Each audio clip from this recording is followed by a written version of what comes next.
যুদ্ধের উত্তাপে যখন সরাসরি কথা বলা হয়ে ওঠে অসম্ভব, তখন দরকার হয় এমন এক মাধ্যম যাকে বিশ্বাস করতে পারে সবাই।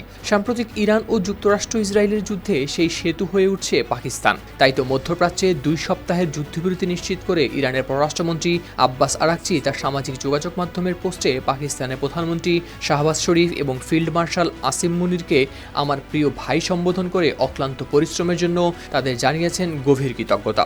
মার্কিন প্রেসিডেন্ট ডোনাল্ড ট্রাম্পও আরাকচির সেই বার্তাটি ট্রুথ সোশ্যালে শেয়ার করেছেন, যা শান্তি আলোচনায় ইসলামাবাদের ভূমিকার প্রতি ওয়াশিংটনের সম্মতিরই ইঙ্গিত দেয়। এর পরপরই পাকিস্তানের প্রধানমন্ত্রী শাহবাজ শরীফও এক্সে এক পোস্টে লিখেছেন যুদ্ধবিরতির কথা।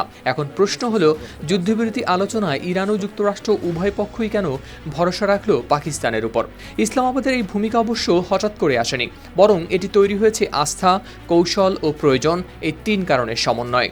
পাকিস্তানকে বিশ্বাস করে যুক্তরাষ্ট্র ও ইরান। মধ্যস্থতাকারী হতে হলে 2 পক্ষেরই আস্থা থাকা জরুরি। প্রতিবেশী আরব দেশগুলোর সঙ্গে যুক্তরাষ্ট্রের গভীর সম্পর্কের কারণে ইরান তাদের আর বিশ্বাস করে না। Lily ultra soft serum gel, যা গভীর থেকে স্কিনে দেয় 3 গুণ সিরাম হাইড্রেশন। সিরাম জেল হাইড্রেশনে ব্রাইট থাকো সব সিজনে। উপরন্তু যুক্তরাষ্ট্র ও ইসরায়েলের বিমান হামলার জবাবে ইরান উপসাগরীয় কিছু দেশেও চালিয়েছে হামলা, কিন্তু পাকিস্তানের সঙ্গে তাদের রয়েছে সীমান্ত ও দীর্ঘদিনের কূটনৈতিক সম্পর্ক।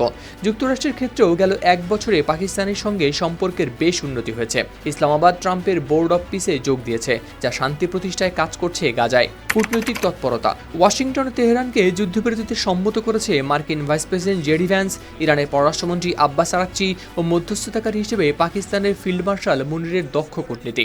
এর আগে মার্কিন সংবাদ মাধ্যম সিবিএস নিউজ জানায়, 2 সপ্তাহের এই যুদ্ধবিরতি চূড়ান্ত করার আগে প্রেসিডেন্ট ট্রাম্প ইসরায়েলি প্রধানমন্ত্রী বেনিয়ামিন নেতানিয়াহু ও পাকিস্তানের ফিল্ড মার্শাল মুনিরের সঙ্গে যোগাযোগ রক্ষা করেছেন। এছাড়া মার্চের শেষ দিক থেকেই উপসাগরীয় অঞ্চলে শান্তির চেষ্টা করছিল ইসলামাবাদ। কৌশলগতভাবে পাকিস্তানের প্রয়োজন এই যুদ্ধবিরতি। পাকিস্তানের এই আগ্রহ কেবল ভূরাজনৈতিক নয়, বরং জীবন মরণ সমস্যা। কারণ যুদ্ধের ফলে ইতিমধ্যেই বেড়েছে তেলের দাম, রেমিট্যান্সও পড়েছে ঝুঁকিতে, যার ফলে শাহবাজ সরকারের উপর পড়েছে অর্থনৈতিক চাপ। তাই যুদ্ধ থামানো তাদের জন্যও ছিল জরুরি। এছাড়া পাকিস্তানের বর্তমান অর্থনৈতিক সংকট ও প্রতিবেশী আফগানিস্তানের সঙ্গে বীরত্ব আছেই। এই প্রেক্ষাপটে ধীরে ধীরে মধ্যস্থতাকারীর ভূমিকা নেয় ইসলামাবাদ। তারা যুক্তরাষ্ট্রের প্রস্তাব পৌঁছে দেয় ইরানে, আর ইরানের জবাব পাঠায় ওয়াশিংটনে। তবে এই যুদ্ধবিরতি এখনও অত্যন্ত নড়বড়ে।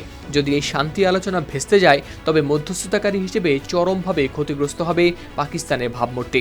এমনকি কোনো ভুল না থাকলেও 2 পক্ষের যে কোনো একটি পক্ষ দায়ী করতে পারে ইসলামাবাদকে। সব মিলিয়ে এটি শুধু কূটনীতি নয়, ভারসাম্যের খেলা, যেখানে আস্থা, যোগাযোগ ও স্বার্থ, এই 3-এ পাকিস্তানকে নিয়ে এসেছে এই গুরুত্বপূর্ণ ভূমিকায়। হাওলাদার শামীম, RTV।